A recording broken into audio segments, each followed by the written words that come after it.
All right, so we're playing Reanimator. Couple different options that we have for reanimation targets in this particular deck.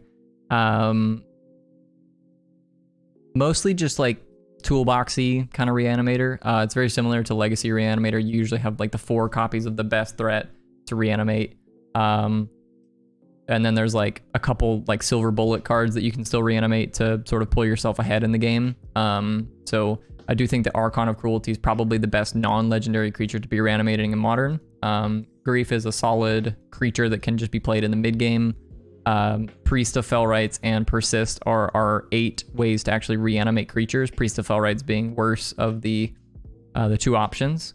But you know, we got a couple cool cards here. We're gonna see how this sort of plays out, and hopefully we get some good games. I wasn't really too sure how to build a sideboard for this, but you know, I definitely think that you've got some cool cards to sort of play around with. Magus of the Moon just being like a sort of random way to shut your opponent out of the game can be cool after landing a big threat. So you can like reanimate a big threat, play a Magus of the Moon, and then like, you know, they have very few ways to actually interact with that. Liliana the Veil just being a very solid discard outlet post boards, and a mid-range threat can be super good. So, you know, I feel like in Modern, a deck like this has to sort of, you have to play like a very middle ground type game. You can't be all in on reanimation, because if you're all in on reanimation, you lose very quickly to, you know, surgical extraction, Nihil Spellbomb, literally any graveyard hate. So there's some other mid-rangey threats in here that sort of help us mitigate all the graveyard hate if there is any. So we'll see how it goes.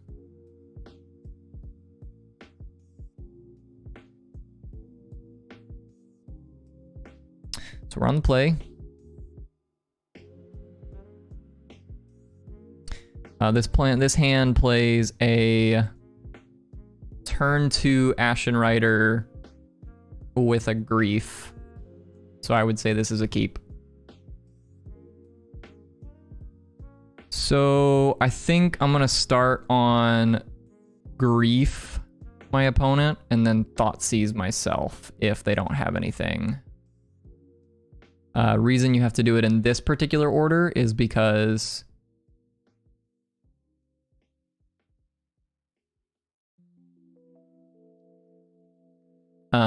Grief specifically says target opponent. That's the reason you have to do it in this order. So you have to Grief your opponent and then immediately follow it up with a Thoughtseize for yourself. So all we're going to do is just take away any interaction that they have, and then we're going to exile their first land and then start beating them with a 5/5 flyer, and hopefully that's good enough. Well, it'll be a 4/4 flyer because it's being persisted, but in any case.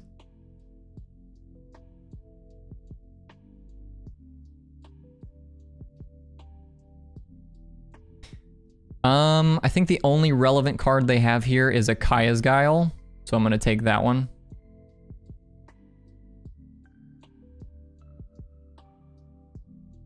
I'm going to Thoughtseize myself, take my Ashen Rider.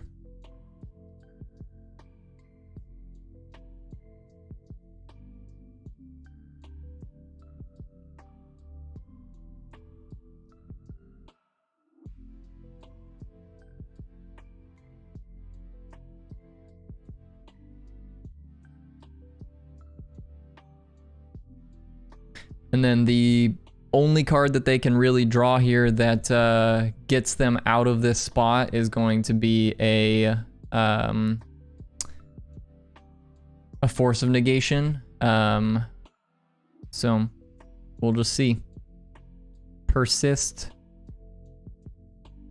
my Ashen Rider. Opt in response. 1 card on the bottom. Ashen Rider in play. Exile your land.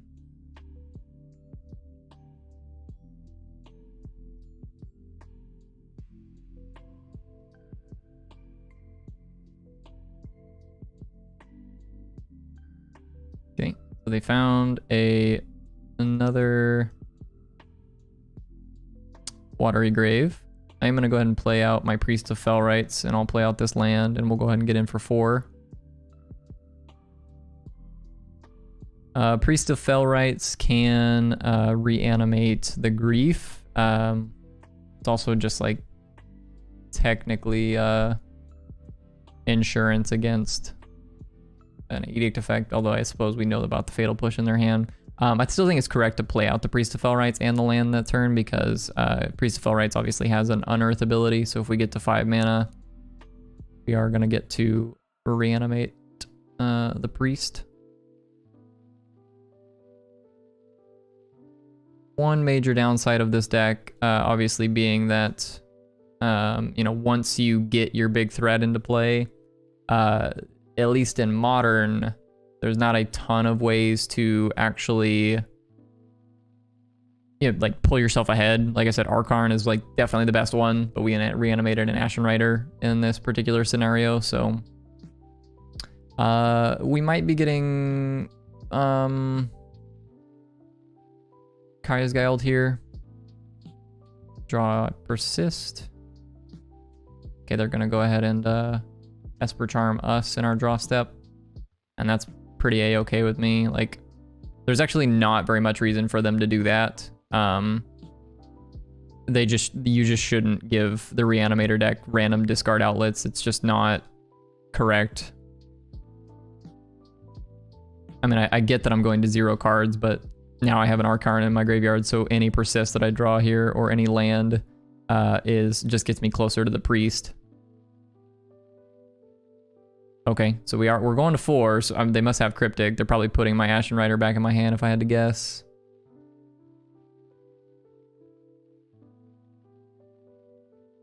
Okay, we got a game.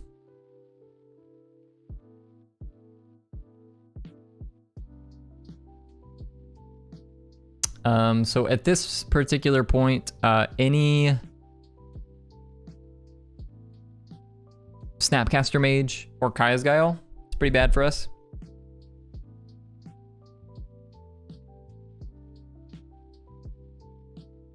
We'll just have to see. Yep. It's pretty bad for us.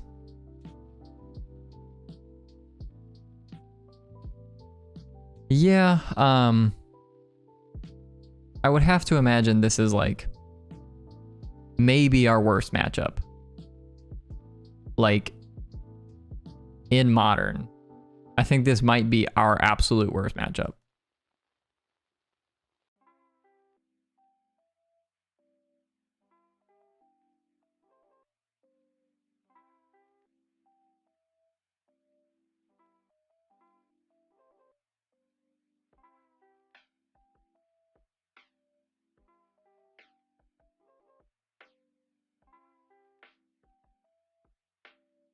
Yeah, that's pretty bad for me as well. Although they use the bounce ability, it's not like the end of the world for me. I'm going to take a few more draw steps and see what we can get to. Obviously, there's still good cards that we can get to. We can find Merchant of the Veil into like a Persist or something. That would be fine, but my opponent's very firmly in the driver's seat at this point.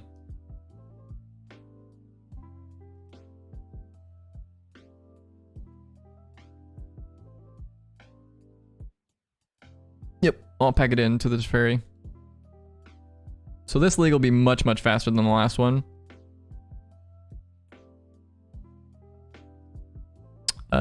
Magus of the Moon seems pretty great. Liliana of the Veil seems pretty great. Chancellor of the Annex seems pretty good as well. Veil of Summer seems pretty good. Fatal Push seems unnecessary. Collective Brutality seems okay, but not great.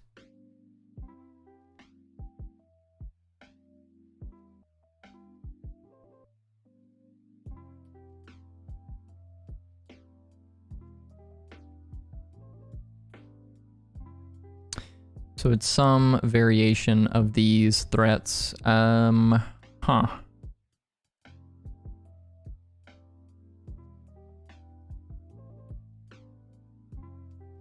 a good question, Jacob. How am I casting Veil of Summer? One of the builds of this deck, I had green cards or green mana in the mana base. but I definitely changed that. I went to Mh2 because of the Priest of Fell Rites. So, yeah, they should not be in my sideboard. A little awkward, but thanks for pointing that out. So we're bringing in the Lilianas and the Maguses for sure. Collective Brutality is still okay because it's a discard outlet, but I don't think it's really all that necessary in a matchup like this. I still think Chancellor is pretty good. Being able to like tax their first play just slightly. But it's not great. I think we're just gonna bring in one. Just run it like this.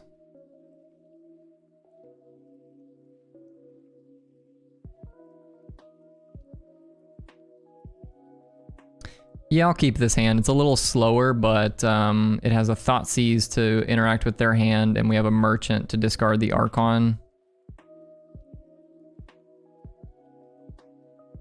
So we're gonna go grab a Blood Crypt here, I think.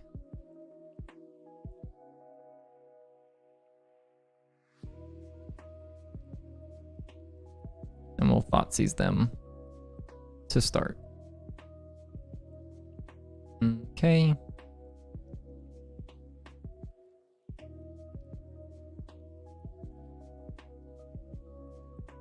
It's a pretty good hand from my opponent.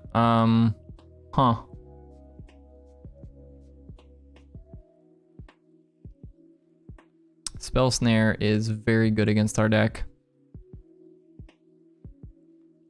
I think I'm going to take the Cryptic just because it's the best card in their hand.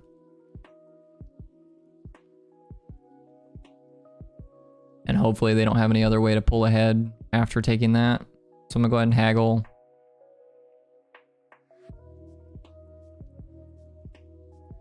Maybe I'm not supposed to haggle.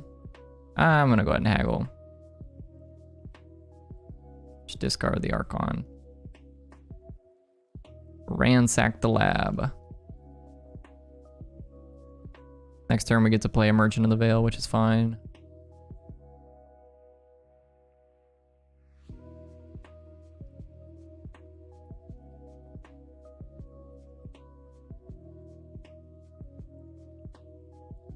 Fortress. And then here, I'm not actually going to, I'm not going to grab the Savai Triome because should I draw the Savai Triome, I just want to cycle it instead of playing it. I'm going to grab a basic Swamp because I boarded in the Maguses. Archon of Cruelty. Yeah, we'll start on Marsh Flats for Swamp into Merchant.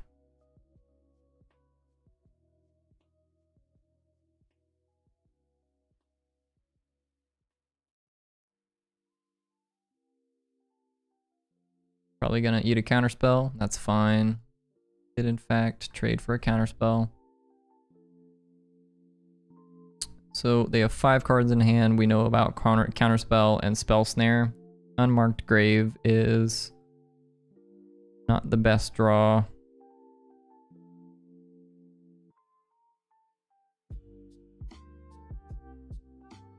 You know what we really need against these mid-range decks is Kroxa. That's what we really need. Or against these control decks, rather, is Kroxa. That seems like a really good card right here.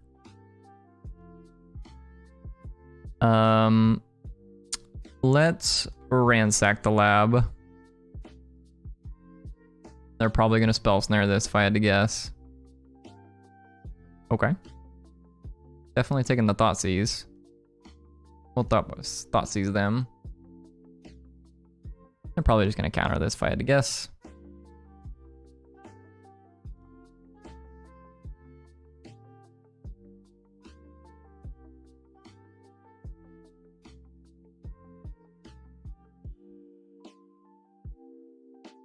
Yep.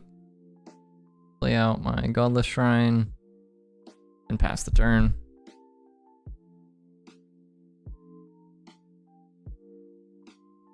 Should also probably be playing 1 copy of Unburial Rites as a way to reanimate creatures if I draw Unmarked Grave, but not a reanimation spell.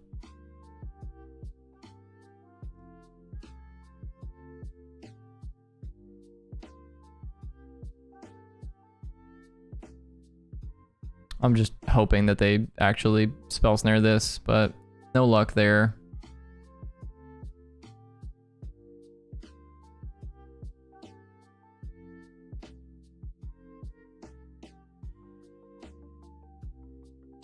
We do get to put a Priest of Fell Rites in the graveyard, though.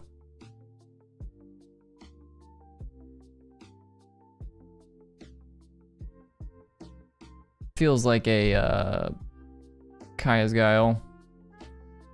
Okay. Am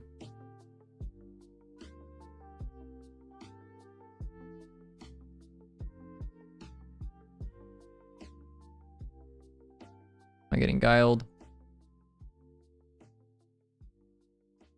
Yeah, that's so bad for us, man. That's not what I meant to click. I will go ahead and get Zed though. This is definitely not the matchup that you want to be playing with Reanimator. Just the deck that's registered for Kaya's Guiles. Kaya's Guile doubles up as not only a way to interact with your graveyard before you reanimate the creature, but also a way to interact with the creature once it's in play. So you're just like in terrible shape if they draw Kaya's Guile. And it doesn't matter like at which point they draw it. Yeah, this hand's good. This hand's good. So this is again another turn 2 Archon. If we get to find a land.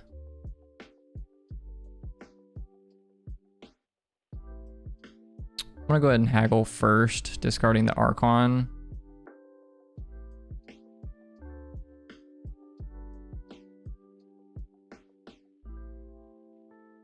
And then we will grief my opponent as well, discarding the Ashen Rider.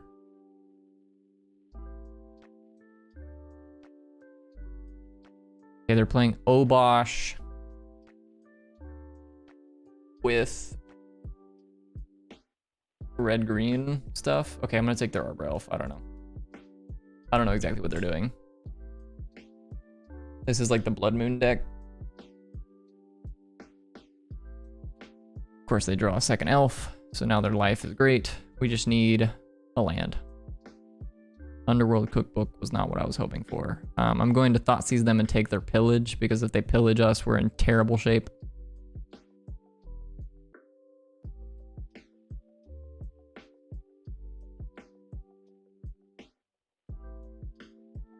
This could not have gone worse for us.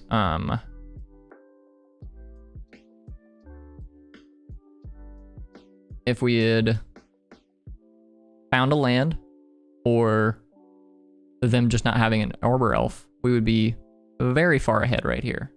They like wouldn't be able to do anything this turn. They wouldn't have done anything on their first turn.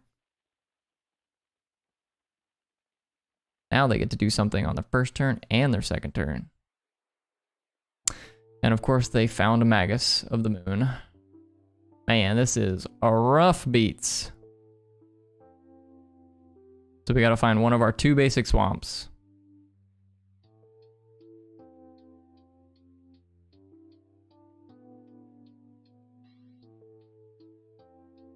I think I am gonna go ahead and cast the cookbook.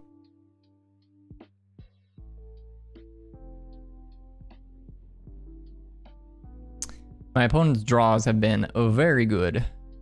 Very, very good.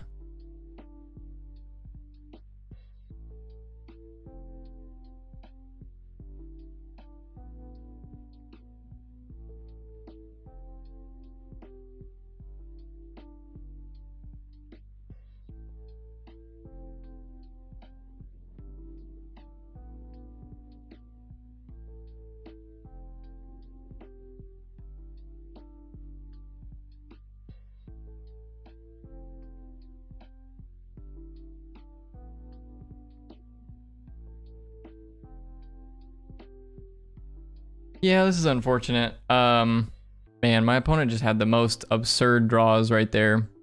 That's ridiculous. I took their Arbor Elf on turn 1. They drew an Arbor Elf. I took their Pillage on turn 2. They drew a Magus of the Moon. So I'm gonna go ahead and concede this one to that draw from my opponent. And we did not draw the land on turn 2. We drew the land on turn 3 after they had played the Magus on turn 2 because they drew the Arbor Elf on turn 1. It was just like the worst sequence of events right there.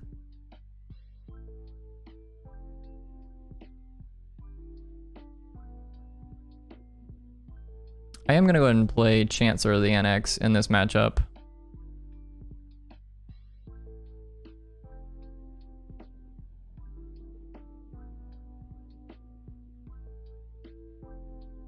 It is a little bit difficult sort of trying to figure out what you want to board in this matchup, or in this deck. Maybe I don't want Chancellor of the Annex. Chancellor's kind of a weird card to board in. I think I'm just going to run this back.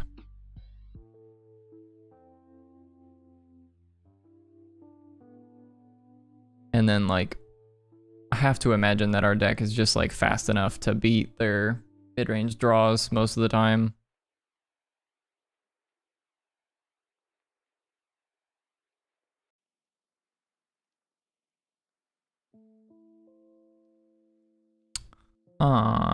This hand's close. This hand plays a turn 1 Grief.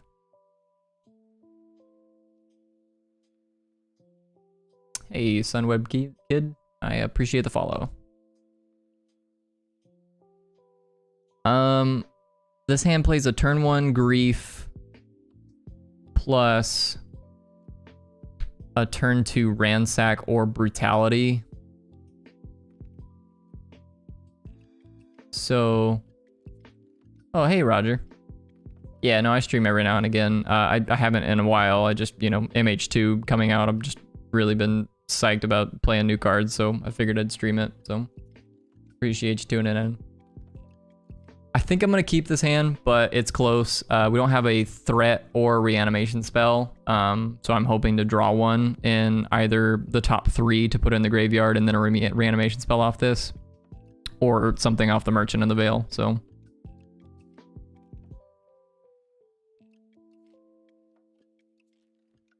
I think I'm going to start with Grief, pitching Grief.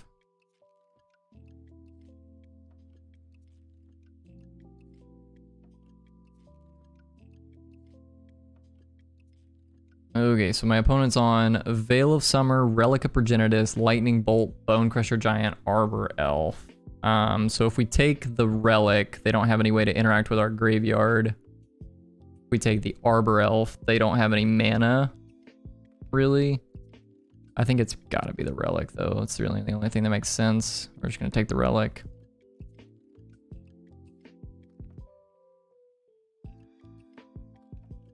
And I think I'm actually going to just lead on Verdant, going to go get a Swamp rather than Merchanting on turn 1. Because I think I'm gonna, if they play the Elf, I'm just gonna go ahead and Brutality it, just kill it. They drew a Forest, which means I probably don't really care to kill the Elf. They don't have a Blood Moon yet, so I'm gonna go grab a Godless Shrine.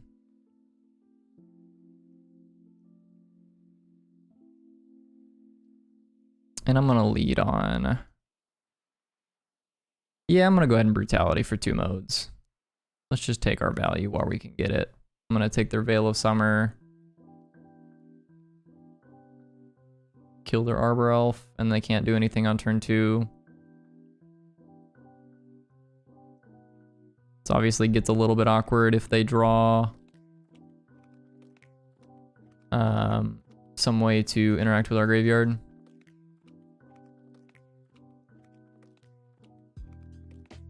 So their hand is these 4 cards, so they played out the Windswept Heath.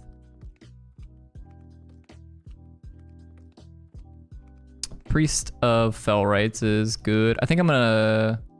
Actually, they have the Bolt. Man, maybe I just wasn't supposed to take the Veil. Maybe I was supposed to take the Bolt for that reason specifically. We're gonna Ransack. Hopefully we just find Reanimation Threat plus Spell to reanimate.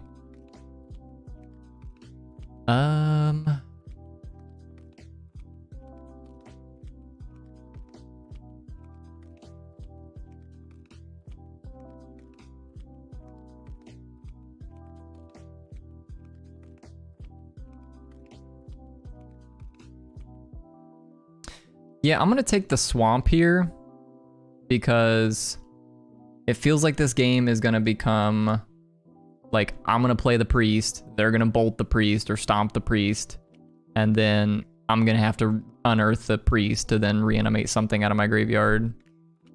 So we're gonna have to get to that point, obviously. They did choose to stomp me.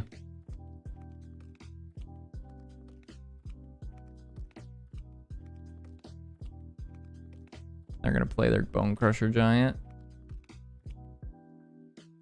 It's fine. That's a good draw. Okay. So now we're on land. Land puts an Archon into play. Persist puts an Archon into play. There's a lot of good draws from here.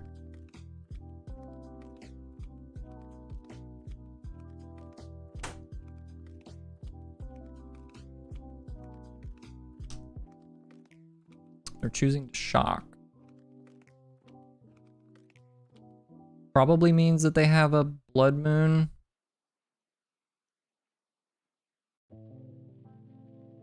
Okay, second Bone Crusher.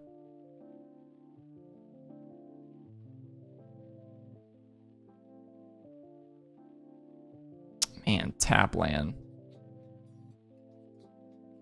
Maybe I'm not supposed to be playing Blackcleave Cliffs in this type of deck, but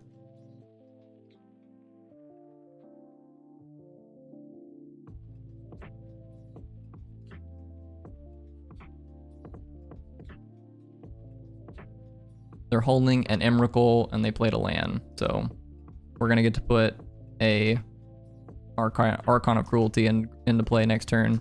I do have to block here because the Priest of Felrites costs 3 life to activate. So I'm gonna play the Priest, pay 3 life to put it into play, and then the Archon is going to gain us, or the Archon is gonna gain us 3 life.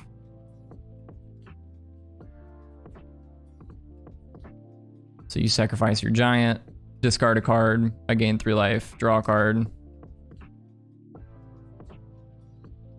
And we probably can't lose from this spot.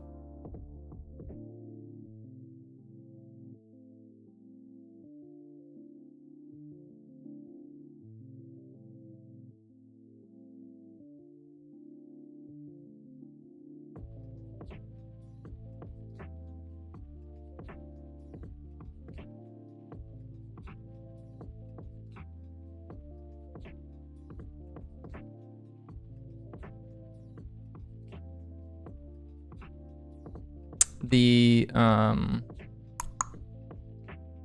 Relic of Progenitus definitely makes me want to play the Rip Aparts.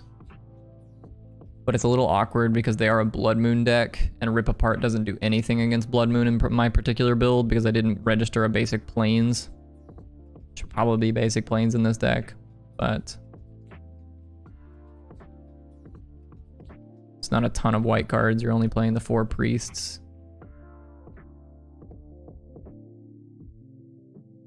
But if our only way to interact with artifacts and enchantments, which is a pretty big deal in these particular decks, usually, you know, like interacting with artifacts and enchantments is I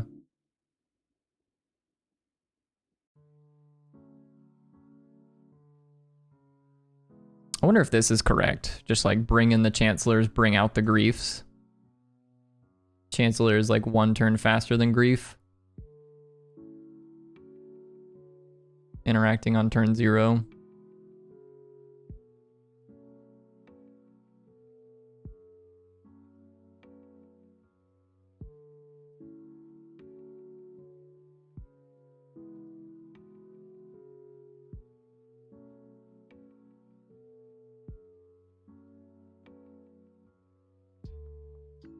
Yeah, I'm gonna try this. I could be convinced this is incorrect, but I'm not really too sure how to board with this deck yet.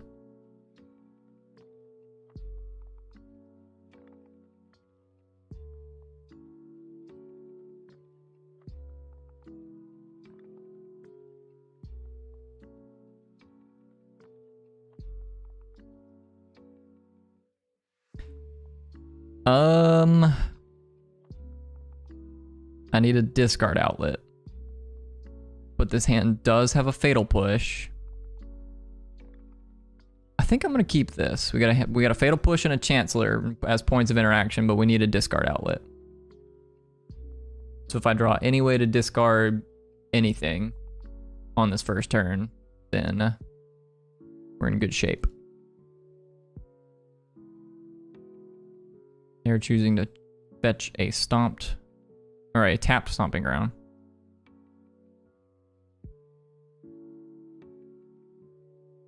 I know, yeah, Cookbook one time. I should probably be playing more Cookbooks. I don't know if there's like a build of this Reanimator deck that plays more Cookbooks and as Mora Norma, whatever Koldakar thing.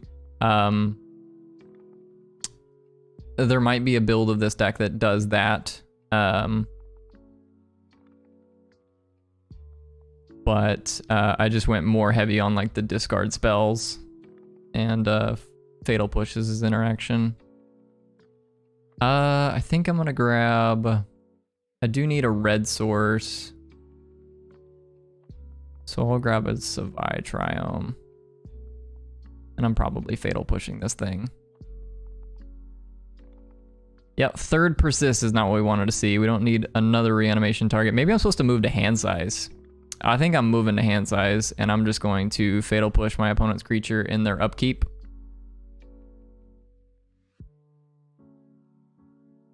The most broken mechanic in all of Magic. Moving to hand size. Feel this.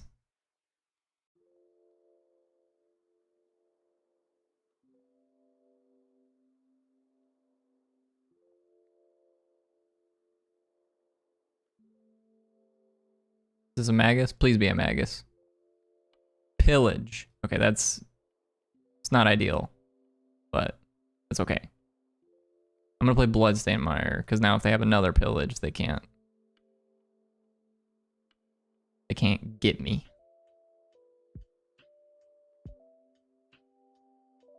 Buddy. Oh, buddy. Do I have some bad news for you?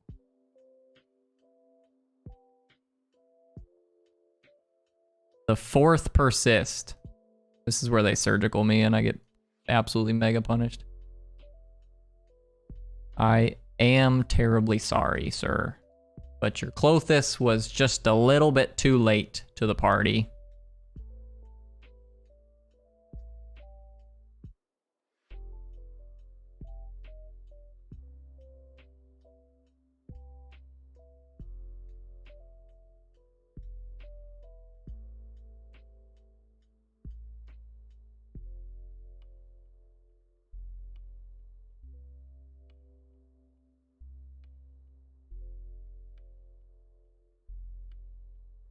So they probably have some ways to remove this from play, right? They play Lightning Bolts, they play Stomps, and they can double up on some burn spells and take it off the board. But it's going to gain me some life and draw me some cards before they get to do that. So my opponent is done. We'll move on to our third match. Deck seems sweet. Like that, like there was like, I mean, we've only drawn hands with this deck 5 times so far. And I think 3, maybe 4 of the hands that we've drawn have had like a turn 1 reanimate, or not a turn 1 discard my own reanimate creature and then a turn 2 reanimate, right? Like I don't think there's not any way to turn 1 reanimate in this particular format, but I was under the impression that we were going to have a lot more games where you were going to have to Unmarked Grave for your reanimation threat and then persist the animation threat or priest the reanimation threat. But there's been some pretty solid games where you just like draw one of your dank creatures and just discard it to whatever discard outlet. Pretty cool, I think. I don't think there's a modern deck that has done this this effectively in the past for creatures of this caliber. Obviously, like the Goryo's Vengeance deck is cool and all, but you know, having your creature exiled at the end of the turn is big feels bad. Don't think I can keep this as much as I want to. We need a second land to be able to reanimate anything. So if I just keep this hand and never find a second land, we're just in the dumps. We do have some interaction. Maybe I'm supposed to keep this, though, just because we do have interaction. Like, we have the turn 1 Fatal Push, we also have a Grief, and we have 2 draw steps at a second land. I could be convinced this is correct, I'm not sure. I'm gonna keep this hand, but I could be convinced that that is correct or incorrect. Okay, we have the turn 1 Fatal Push for the very threatening Thraben Inspector. I think I will go ahead and Grief my opponent, and I'm going to discard Ransack the Lab, I think.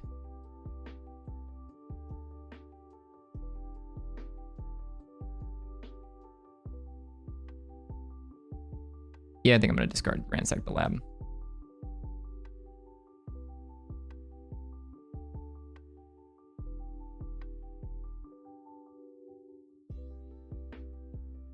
Okay, they're on Ranger of Eos, Wrath of God. So I will be taking the Wrath of God, such that they can't wrath my creature.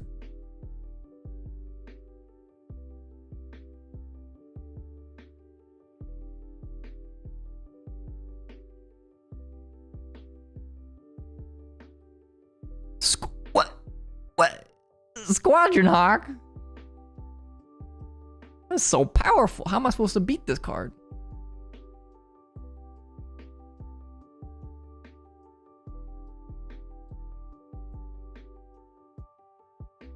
He's got 3 more Hawks in his hand. I don't stand a chance.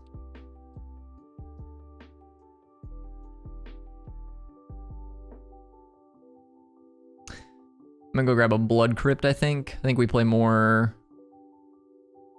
I think it's close. I don't know. Maybe I'm supposed to grab a Godless Shrine just for Priest. Blood Crypts for Merchants. We play Blackcleave Cliffs. You know what? I'm gonna grab a Godless Shrine here.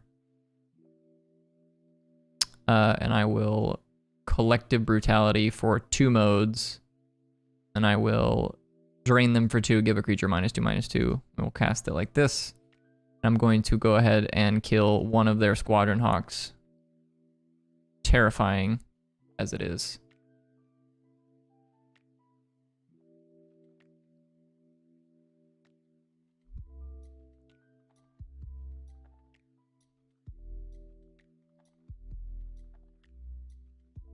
They did draw a Ghost Quarter. It's a good thing we registered 2 basic swamps. Okay.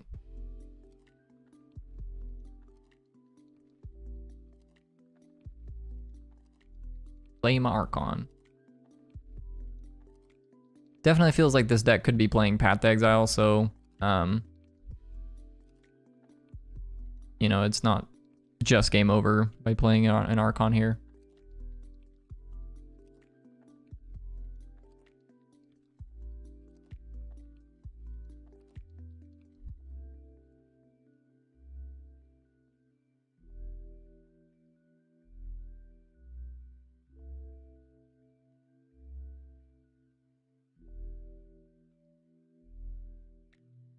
Yep.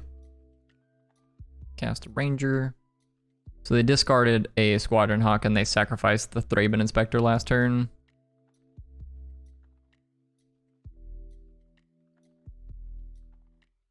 They're grabbing 2 Thraben Inspectors. Yeah, I don't think this deck's gonna fare very well against what I'm doing over here. I think I'm just gonna go ahead and point a Fatal Push at this Hawk, just so they can't block my 5/5, and I'll just make them sacrifice the Ranger. You discard a card, lose 3 life. I'll draw a card and gain 3 life.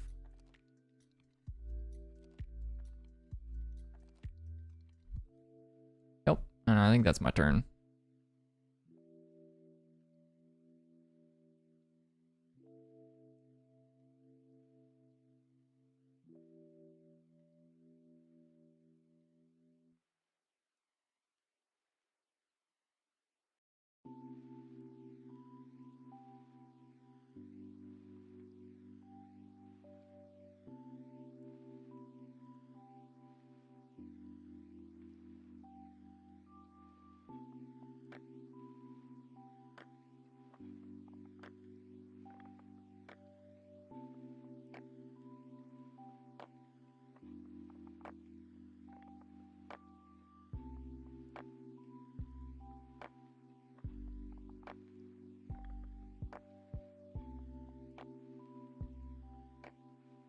go ahead and grab the Savai Triome.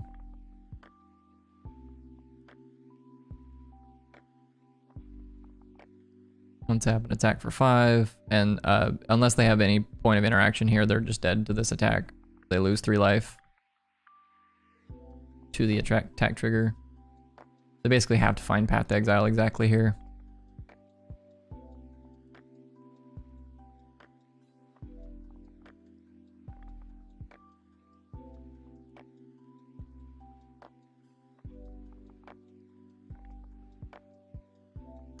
Okay, they're probably on Rest in Peace, so Rip Apart seems pretty good.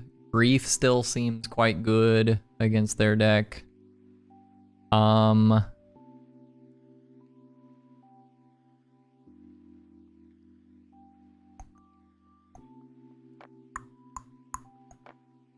feel like that's kind of like the standard way of building this though, is like, or at least for sideboarding. I think we're supposed to board out Griefs again. Like, I just don't know what else to board out. Maybe I'm supposed to board out Thoughtseize instead of Grief. But that doesn't seem right.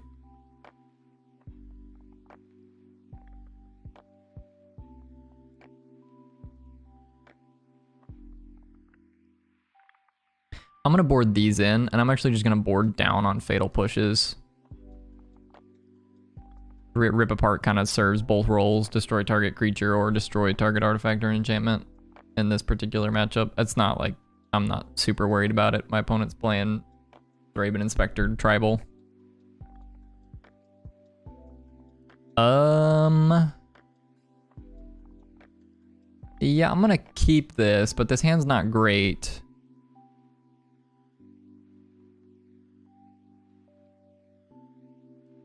Okay, I was a little confused there. It is in fact their turn. They click through like their first main phase. I'm gonna Thoughtseize them. Take the Rest in Peace if they have one. Surgical Extraction, get that one out of here.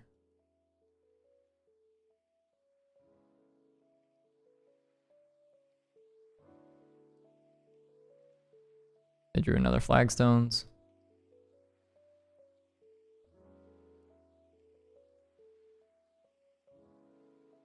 And they grabbed a Mistveil Plains. Put target card from your graveyard on the bottom of your library. Activate this only if you control 2 or more white permanents. This card would be very, very good in this matchup if it said, put target card from a graveyard on the bottom of the library. That would be impressive. I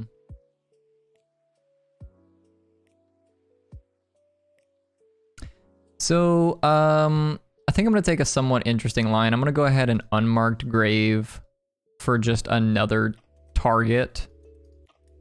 Huh.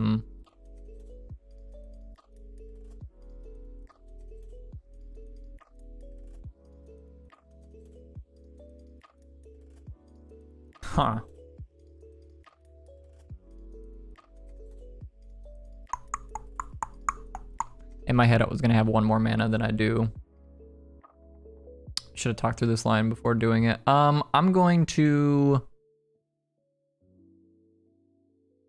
I'm just gonna bin a Priest of Fell Rites. So in my head, I was gonna have enough mana to Thoughtseize and discard the Archon and then also Persist, but no, I'm not gonna have enough mana to do that. So it's not a huge deal. We can still Persist the Archon next turn. We just have to sort of hope that our opponent hasn't drawn a Surgical Extraction. Or we could just choose to play around it and just Thoughtseize on the following turn, which I don't hate. Like, they're not doing anything, so there's no reason for us to rush and just run into another Surgical Extraction.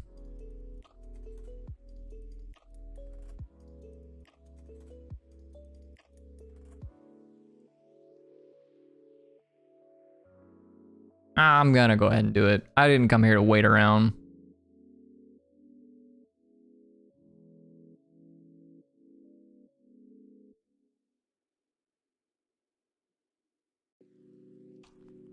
I guess now I get to do it all because I drew the Grief, but like if they have the Surgical, they have it.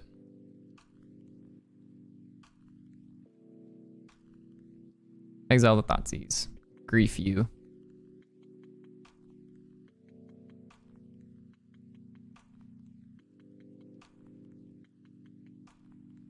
They have a Squadron Hawk. I will take your Wrath of God.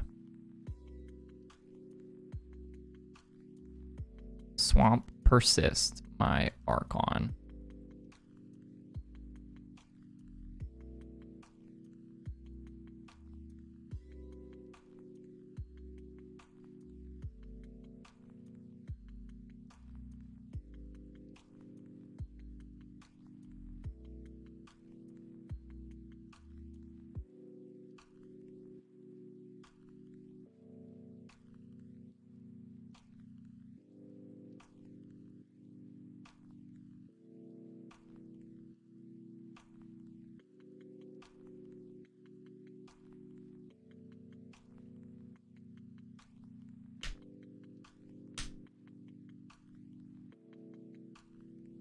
Okay, Ranger.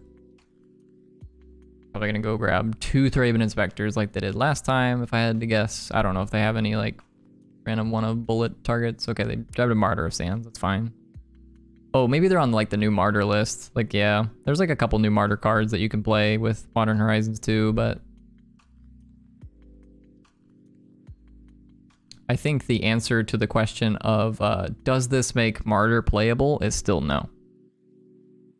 No, Martyr still no.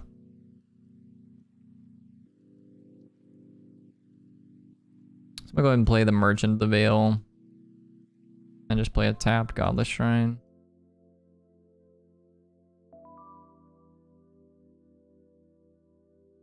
I could probably board out Sundering Titan in this matchup. I didn't really think about that, but Sundering Titan against all basic planes is not really where you want to be. Yeah, this is the one. So this one, like at the beginning of the end step, you put Martyr back into play from the graveyard, and obviously Martyr's ability, you have to sacrifice it. So you sacrifice Martyr, you gain a bunch of life. You put it back into play at the end step, and then you gain much more life. And wee, look at me, Dad. Oh, you gain 1? Impressive. Okay, I'm going to kill all of your things. I'm going to take all of your hopes and dreams away. I'm sorry. But not really.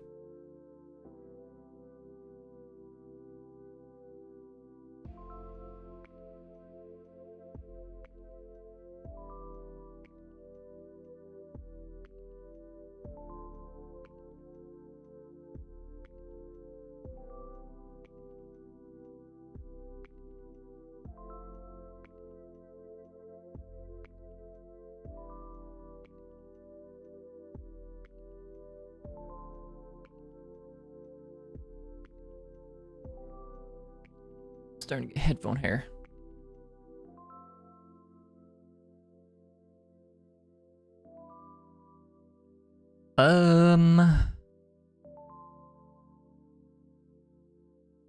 This hand's okay.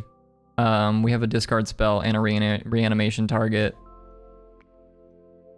as well as a reanimation spell. So we're probably starting on Thoughtseize, following up with Priest of Fell Rites into Sundering Titan.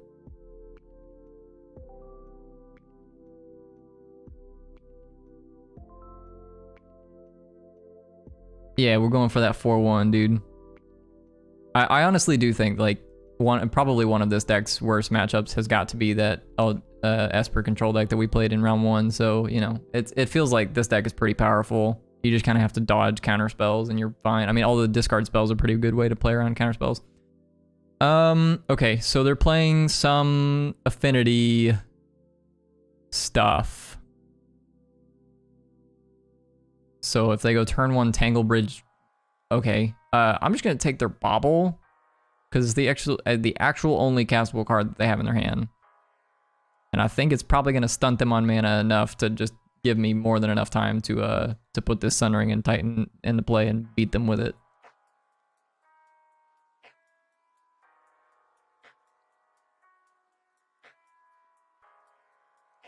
How can I beat the mighty Frogmite?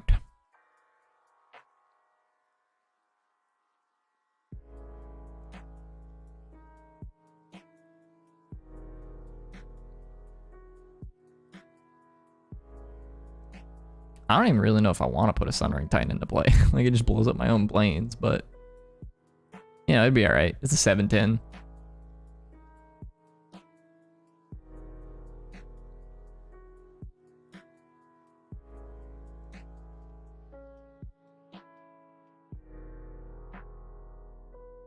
Come on, Archon. Okay, all right, that's fine. That's fine. I'll put the big guy in play. That's fine. We'll blow up our own planes. Done.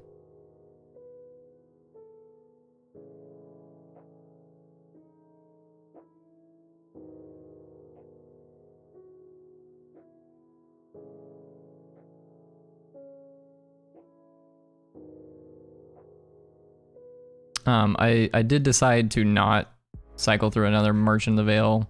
Suppose you could, but I don't want to fetch another red source before putting the Sundering Titan into play. Attack for 7. Just gonna go grab a basic swamp, play basic swamp, and play the Merchant from exile.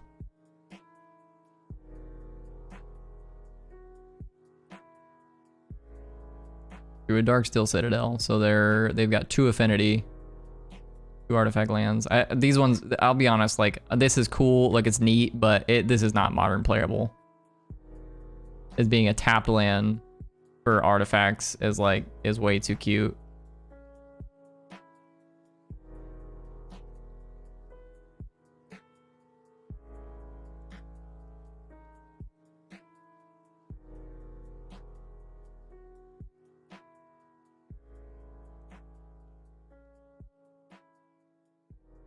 Attack for 9.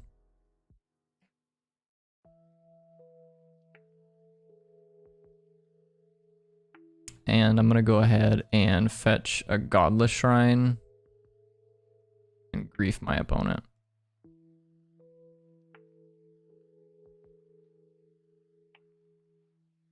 Prime Speaker Banifar, Corridor Monitor. Okay, do any of these cards actually matter? They get to play Mishra's Bauble off of Emery, and then they get to Thoughtcast for 2 mana. So I'm probably supposed to take the Thoughtcast for that reason. I just don't want them to draw extra cards, and then they get to like jam a couple Frogmites into play that block. But that's assuming that they actually draw an artifact of some kind. Although I guess if they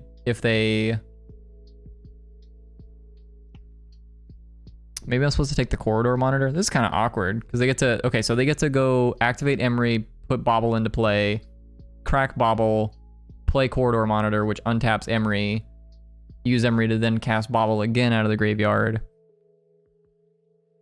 And then they have 3 artifacts plus the Corridor Monitor. So they have the 2 artifact lands, Bauble or Corridor Monitor. Then they have 4 affinity. They can play Frogmite, Frogmite. And if they draw a land, then they get to cast Thoughtcast. In all of these scenarios, they don't get to cast Prime Speaker Banifar. So I'm not like worried about Prime Speaker Banifar, but the Frogmites buying them time is kind of annoying. So I think I'm supposed to take the Corridor Monitor because it's like the one card that gives them the most time. But I suppose if I take the Corridor Monitor, they just use Emery to play the Corridor Monitor. Man, this is kind of awkward. Definitely an awkward turn. I'm just going to take the Thoughtcast and not think too hard about it, and just hopefully my big-ass creatures scare them into conceding.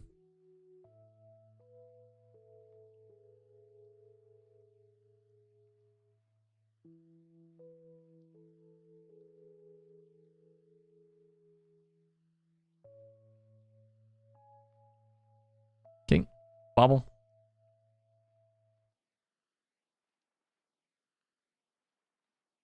Yep, Corridor Monitor.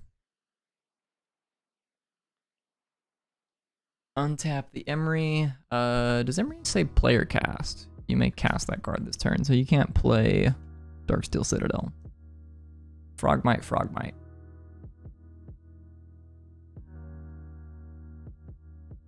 Bauble.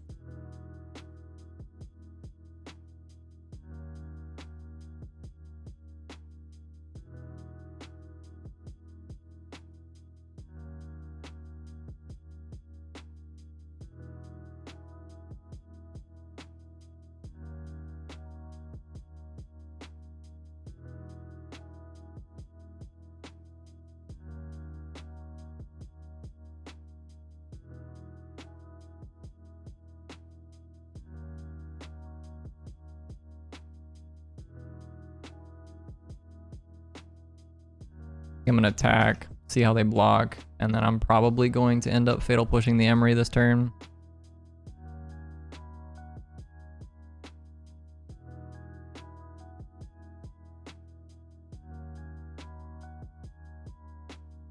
Wait, did I have lethal this turn just by unearthing the priest? I think I did. If they have to block like this to... So they block the Sundering Titan with one of their dudes just because it's trumping.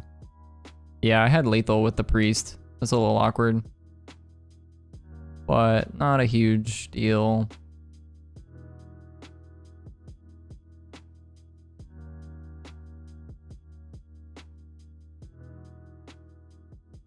Fatal push the Emery. I'm gonna go ahead and play out the fetch land. Just because we need 5 lands for the priest anyways.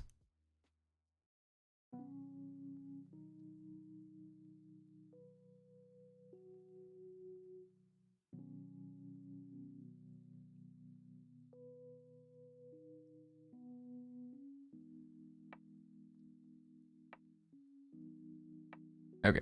It felt like they were probably going to concede. They're just too light on mana at that point.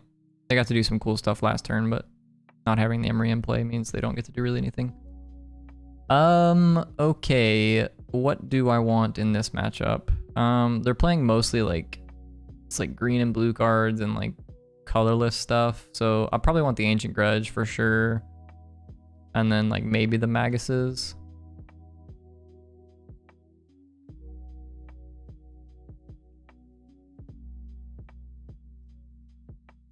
Over the Griefs again. Just feels correct to me. Be boarding out Griefs in games 2 and possibly 3. Griefs like really good on the play. And then like in matchups like this where it's like you're not necessarily like trying to beat them on like quickness necessarily. Like you don't need to be faster than them. You just need to actually land a big threat in play.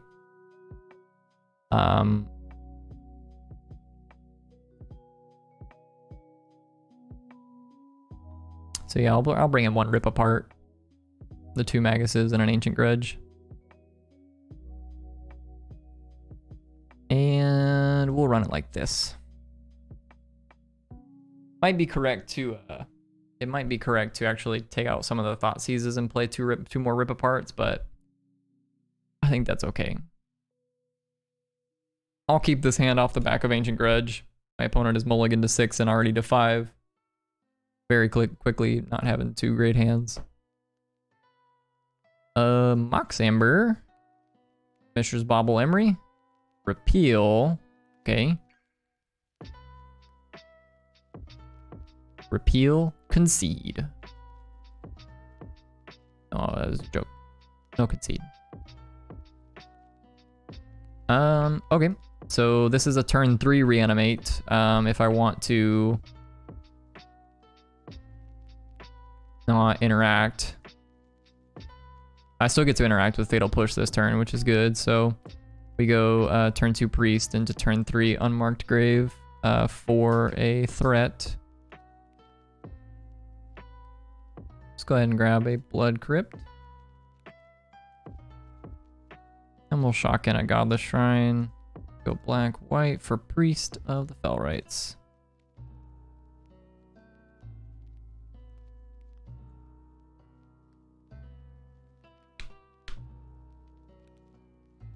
Yep. You got a frog boy. I don't believe that card is gonna beat what I'm doing over here. We'll go grab an Archon of Cruelty. We'll then pay 3 life to put this Archon of Cruelty into play.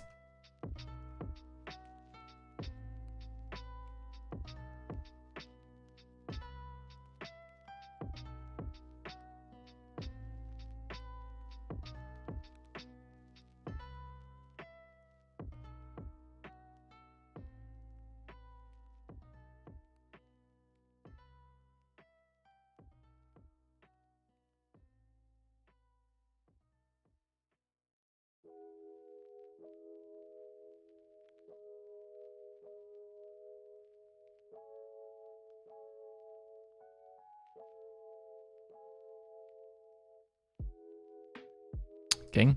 Second frog. I don't really know why my opponent played that out, but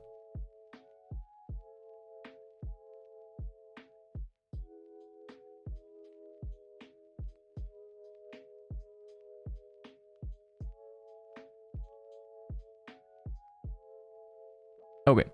Yeah, that's kind of where I figured this game was going. He had to sacrifice a creature and discard his last card out of his hand, so that game was very much in our favor. If we drew any way to put a creature in the graveyard, which we did draw our second copy of Unmarked Grave. I was just gonna go ahead and Unmarked Grave for a Magus of the Moon, and then Persist the Magus of the Moon. It was just like Magus of the Moon, Archon versus 3 mountains and a Mox Amber. So like, but yeah, no, I mean, this deck seems really cool. I think this is a very interesting take on Reanimator. I think that this definitely has a home in Modern. It feels very similar to Legacy Reanimator in the sense that, you know, like Legacy Reanimator is typically more built to beat counter spells. Like you know, you've got a lot of really fast interaction to beat counter spells. And you can even put a big dumb creature into play on turn 1. I'm gonna go ahead and mulligan that hand. This hand is fine because we can ransack the lab into a creature and then persist it back onto the battlefield. I'm gonna put the Sundering Titan back on the bottom. Sire of Insanity is technically closer to being cast.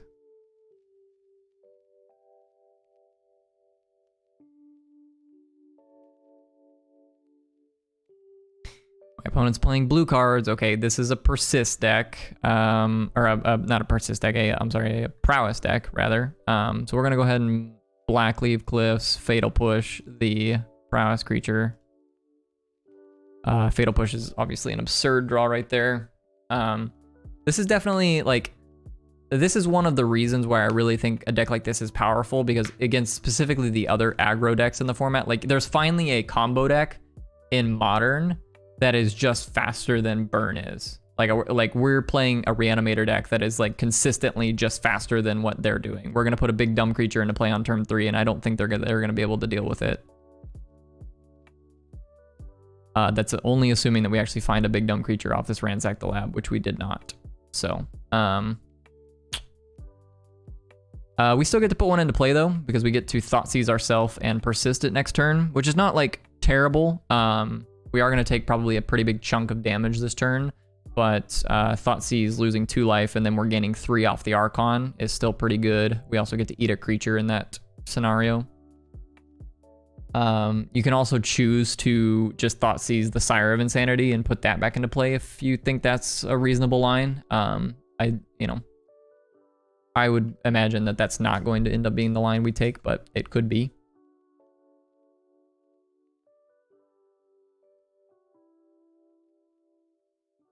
Opponent did not play anything, so I'm just gonna go grab a swamp and punch my Archon into play.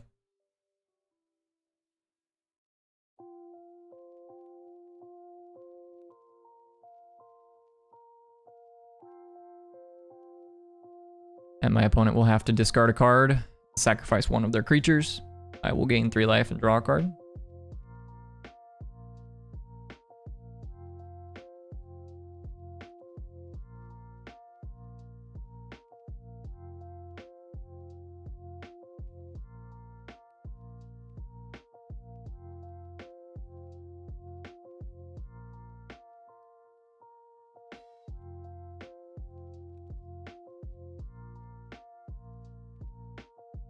Archon's not necessarily GG. We're in a good spot. We're certainly ahead right now, but the Expressive Iteration, drawing them 2 cards, can definitely put them in a spot where they can get out of this. The Sprite Dragon can definitely become larger than the Archon, but we do have a Fatal Push. They did find a Lava Dart, so if they have Dart, Land, Bolt, if those are like the 3 cards that they have amongst their iteration. Okay. They're attacking with both. I'm not gonna block. I'm going to choose not to block. There's no way they're gonna kill me from 16 with just a dart.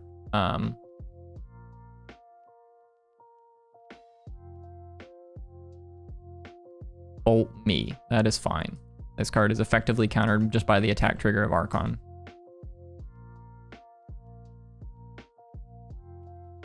Okay, I'm gonna go ahead and Fatal Push this, and they'll likely concede to that. Okay, they chose not to concede to it. That's fine, you know. Yeah, I was like, I guess once they realize what the Archon's trigger actually does when it attacks, they'll probably concede to that. But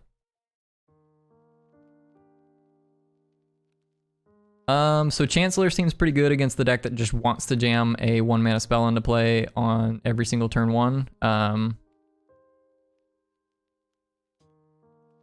So to just Griefs over Chancellor, or Chancellors over Griefs.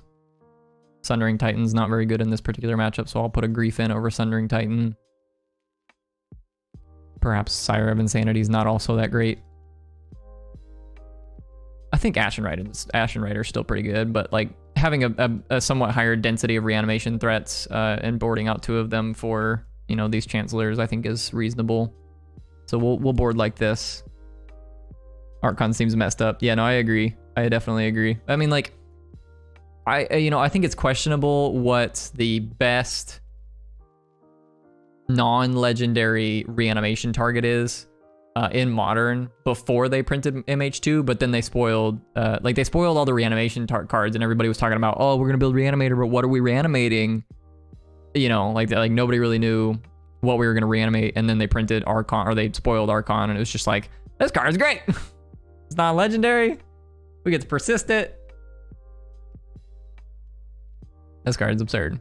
It's basically just Kroxa and Uro stapled together, but it doesn't put a land into play. Am I keeping this hand? It does have a Chancellor, so we get to interact on turn 0. And we get to put it in the graveyard with a Merchant. I'm gonna keep this hand.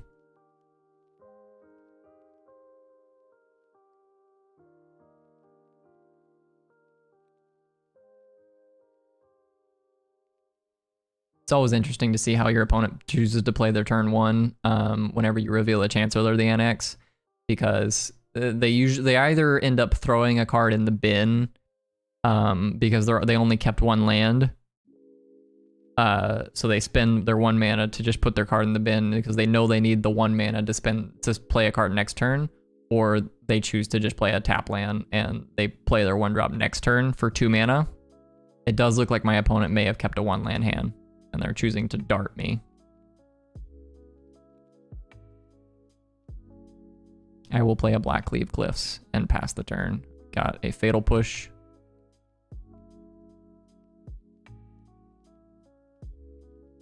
Yep. I'll go ahead and kill the Soulscar Mage.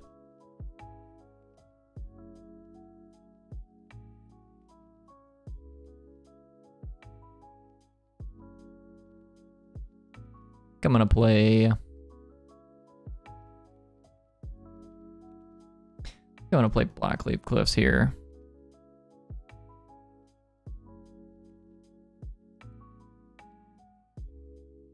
Yeah, I'm gonna Thoughtseize them. I wasn't entirely sure, but playing the Blackcleave, yeah, this is fine. Yeah, you can Spell Pierce me all day, dude. I don't really want to pay 2 life to look at your hand, but if you insist on countering it, yeah, that's fine. A-okay with me. Anamorphose.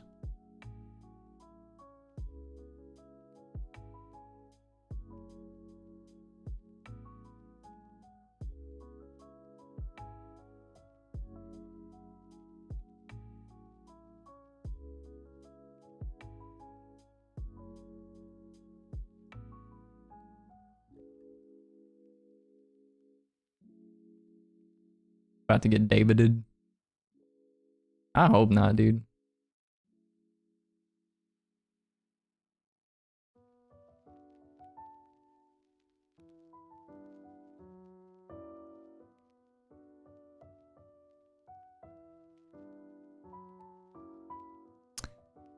All right.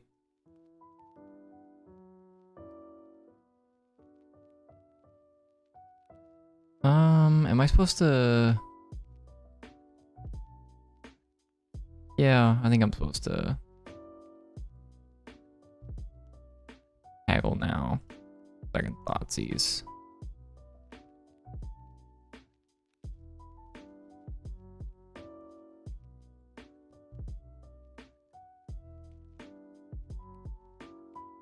All right, it's what I've got here versus almost nothing. Swift Spear and one blank, one random. I should say it's not a blank necessarily.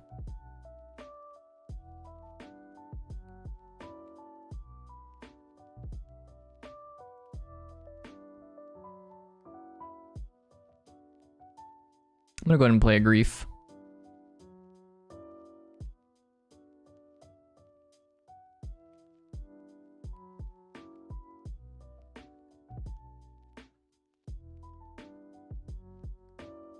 They're probably going to show me a land if I had to guess. Or they're going to choose to spew off a lightning bolt. If they give me an opportunity to block, I am going to choose to block. I'm not too sure why my opponent didn't just bolt the Grief. But...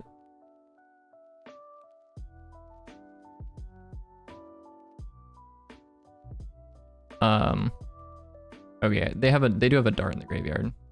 So they're choosing to dart me and trade for this, which I'm okay with.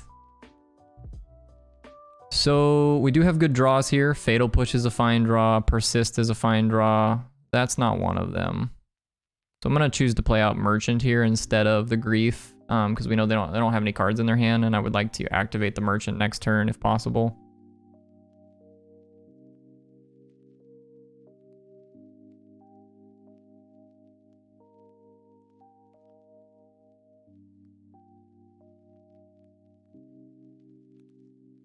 Okay, that's a good draw. Means we get to activate Merchant as well. So I'm gonna go ahead and Fatal Push to start with, because if they drew a Spell Pierce, I don't want to get Spell Pierced here. I just want to activate Merchant on the end of their turn.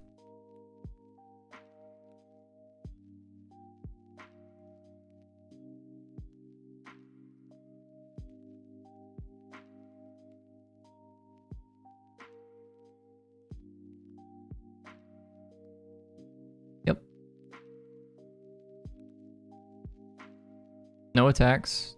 It's pretty telling. Discard the Chancellor. Man. Okay, they have one card in their hand, so I am going to Grief. Maybe I'm not supposed to, actually. Let's just activate the Merchant here to start with. And I'll discard this. I guess Grief. I guess I'll discard Grief. Collective Brutality. That's a good card. So I think I will do that. Go ahead and they don't have any darts in their graveyard, so we'll just gain 2 life and kill the Swift Spear.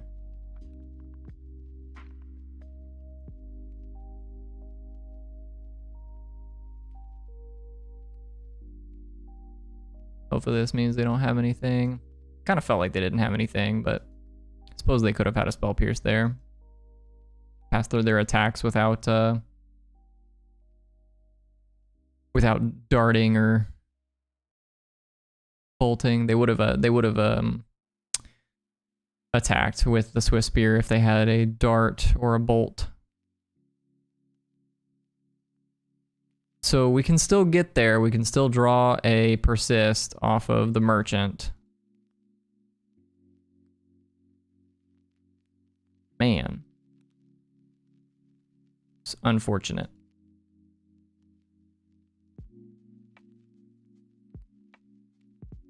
Could be dead here. They could have a lightning bolt. Expressive Iteration is very scary. They find any burn spell, lava dart, lightning bolt, anything like that, we're dead here.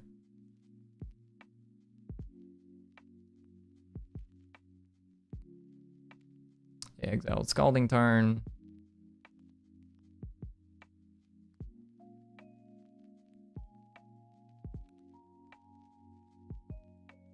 Spiked me. Yep, that was too many turns where I didn't do anything, so... Yeah, Priest, and then there's the Persist.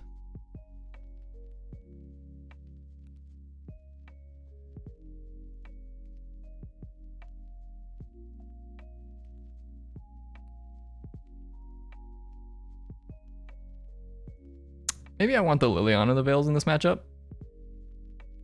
Kind of interesting. Just being another removal spell. Perhaps Liliana over like Thoughtseizes.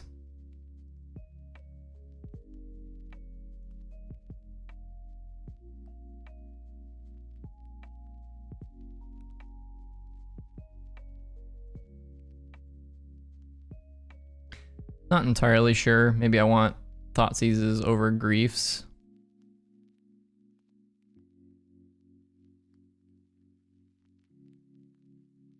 We are back on the play. Chancellor does make their draw a little bit more awkward on the play.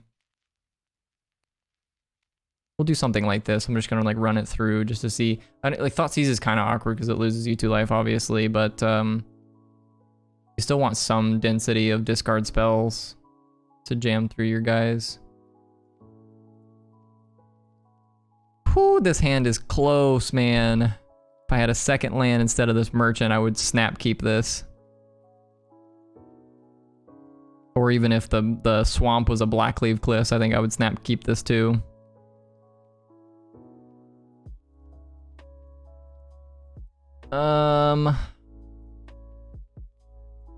Man. Brutality's pretty powerful. We're playing 20 lands in this deck. But we are on the play. We have a turn 1 Fatal Push. Turn 2 Brutality. Turn 3 Archon if we draw a land in the top 1 card. So the top card has to be a land, or we're buying time with Fatal Push. I want to keep that hand, but I'm going to mulligan. Yeah, this hand is much better. We'll Thoughtseize on turn 1, take whatever threat they have, and we will Priest on turn 2, Unmarked Grave on turn 3.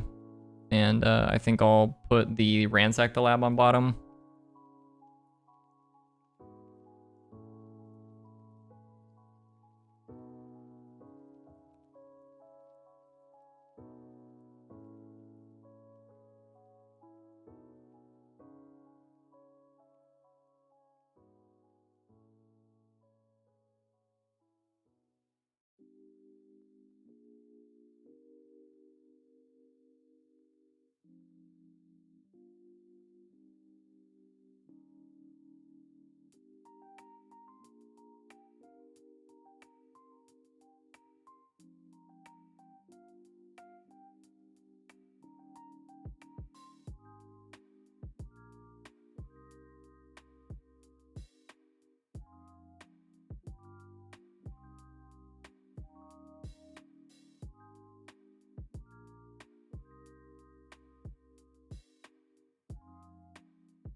So I am going to take the Soul Guide Lantern. Obviously, it being the only way they have to interact with our graveyard is pretty relevant. So we'll go ahead and take the Soul Guide Lantern. And then they have the Lightning Bolt for our Priest, which is a little awkward, but you know, if they spend a Lightning Bolt on our Priest, it's not a huge deal. It's like generally a good thing for us.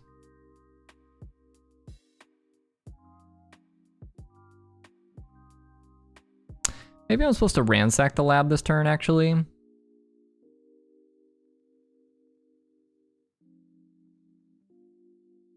So if I find big creature Persist, I just get to go ahead and do that next turn.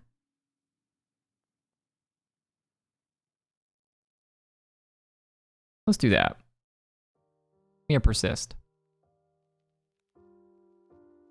Merchant of the Veil, Ransack the Lab, fetch land.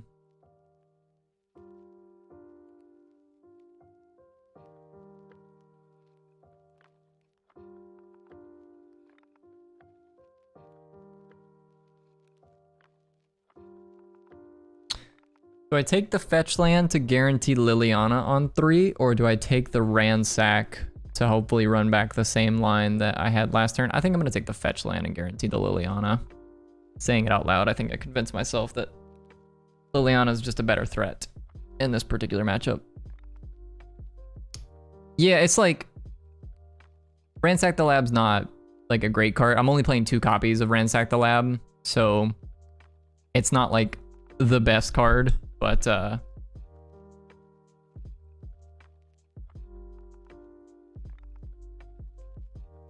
still think it's probably necessary as like a 1 or 2 of. Just kind of like as a card selection spell, that kind of thing. Do I want to fetch Shock to play a Liliana? Probably not. I'm just going to grab a basic Swamp and then discard the Merchant.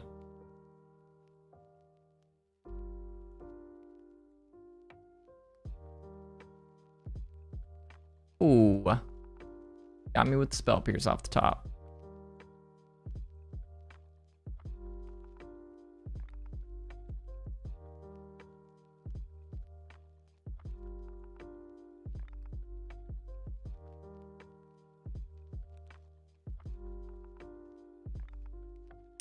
Got a Stormwing. Yep, I got a Stormwing.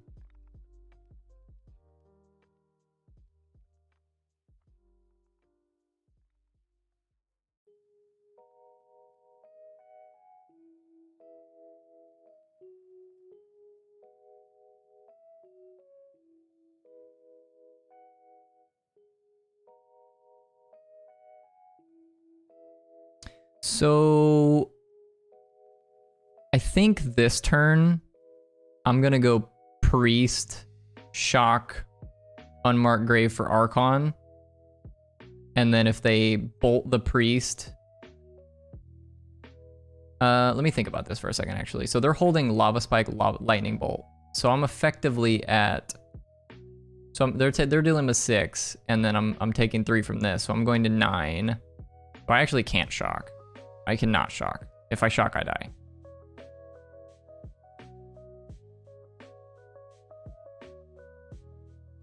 I think I actually just lose this game just on the back of we're not gonna have enough life to actually activate the Priest.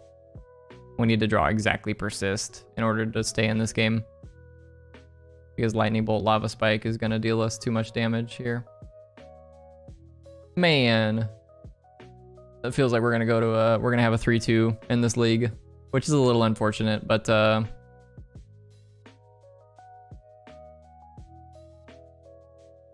don't know, maybe I should have kept a faster hand. Maybe I should have kept the first hand because it was fast enough to like beat their draws, but they still have permission in Spell Pierce and Soul Guide Lantern, so it's not like great. Yeah, I'm just dead to this. They were dealing me 11 before the dart with my math, and now they're dealing me more than enough. So I'm gonna go ahead and pick them up. I guess I could, I'm just gonna go and pick them up. It's fine. Fine, we're dead. We died.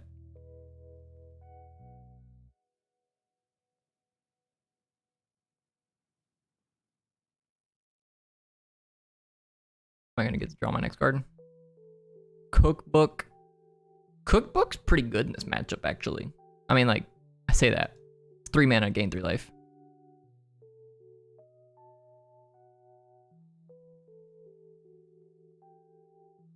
Yeah. Don't know. Anyways, 3-2'd with that deck. Pretty cool. Pretty cool to see at the very least. I do think that there's something here. I don't necessarily think that my build is 100% correct. Perhaps you should be playing I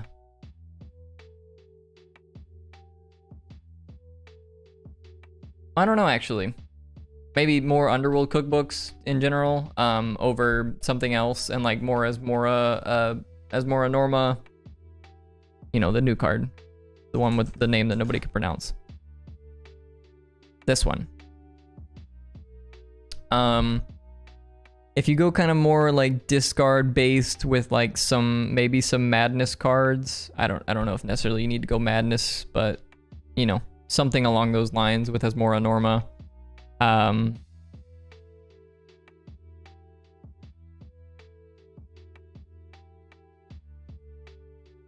It could be like more mid-rangey, but yeah, no, I like this deck a lot. I think this deck was very powerful. Need Faithless Looting back. Yeah, I know, right? That would be ideal for a deck like this. But I still think there's a home for this in Modern. I don't know exactly how you're supposed to build it, but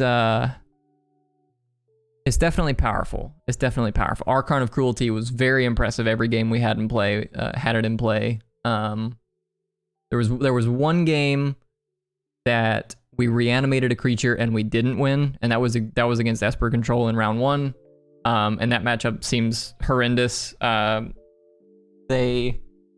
We started on like turn 1, Grief You, Thoughtseize my Ashen Rider from my own hand, Persist it back on turn 2, which was, you know, in all fairness, is an aggressive line, but if your only discard outlet is Thoughtseize, usually it's correct to just try and get your big thing into play as quickly as possible and start beating them with it.